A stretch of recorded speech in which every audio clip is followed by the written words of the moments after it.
కళ్యాణ్ గారి మీద మీ అభిప్రాయం అంటే? పవన్ కళ్యాణ్ గారి మీద ఏముందండి, ఆయన స్థిరమైన అభిప్రాయం లేదు. ఓకే. మనిషి ఒక స్థిరమైన అభిప్రాయం ఉండి ప్రజలకు మంచి చేస్తా అంటే ఎప్పుడైనా నాయకుడు అవుతారు. ఓకే. దాంట్లో అదేం పెద్దదేం కాదు. ఇప్పుడు ఆయన ఉప ముఖ్యమంత్రిగా ఉన్నారు, 5 శాఖల మంత్రిగా కూడా ఉన్నారు. ఎలా అనిపిస్తుంది ఆయన పనితీరు గెలిచిన తర్వాత? ఏముంది, చెప్పేది ఒకటి చేసేది ఒకటి. ఆయన ఏం వేస్ట్. రేపు తెలంగాణలో కూడా పోటీ చేస్తామంటున్నారు పవన్ కళ్యాణ్ గారు.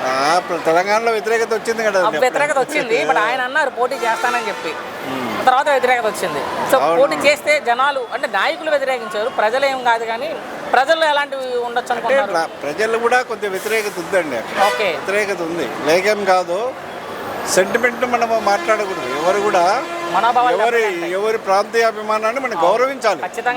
మనము ఎవరు ప్రాంతీయ అభిమానాన్ని గౌరవిస్తూనే మనం ముందుకు వెళ్ళాలి, కానీ వాళ్ళ ప్రాంతీయ అభిమానాన్ని మనము కించపరిస్తే మాత్రం ఎవరూ సహించరు. సో రేపు సింగిల్గా వెళ్తే వచ్చే ఎన్నికల్లో పవన్ కళ్యాణ్ గారు ఏపీలో 170 స్థానాల్లో జనసేన సింగిల్గా వెళ్తే విజయ్ గారు లాగా ముఖ్యమంత్రి అవుతారా?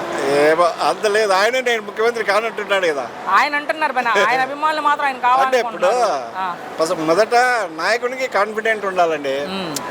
ఏమిటి, నేను చేస్తాను, మీకు నేను ముఖ్యమంత్రి చేయండి, నేను మీకు ఇది చేస్తాను అనే ఒక వాగ్దానం ఇస్తే ప్రజలు చేస్తారు. ఓకే. అరే మీరు నన్ను ముఖ్యమంత్రి చేసేది లేదు, అయ్యేది లేదంటే ఇంకా ఏం చేస్తారు? ఫస్ట్ టైం మరి చేసినప్పుడు ఆయన ఓడిపోయినప్పుడు ఆయనకి